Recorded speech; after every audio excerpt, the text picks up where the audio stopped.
couldn't find it. Boss, she asked me to betray you with 1 million naira. Really?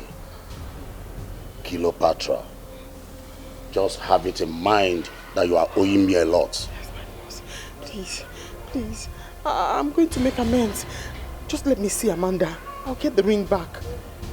We are not talking about the ring, idiot. You have my money and you did not provide the girls. Do you think I am stupid? No, boss. You're not stupid like that. The policemen came and raided the warehouse. I got there and I heard they came, they raided the warehouse and took the girls away. I'll bail them out. I will kill you.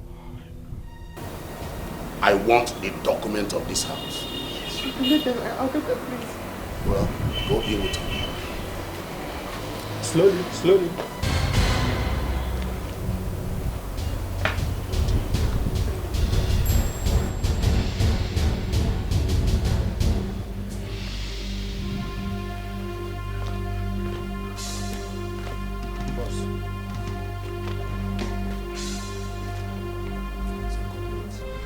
Next time, you don't mess up with me and my business.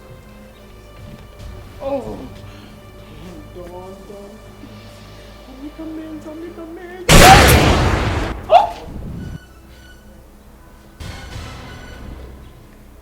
Boss, you're pointing the gun at me. Yes, of course. 2 more bullets on your chest for sleeping with my wife. You think I did not hear her say it? Boss. You know where you are? This is Nollywood Pictures TV.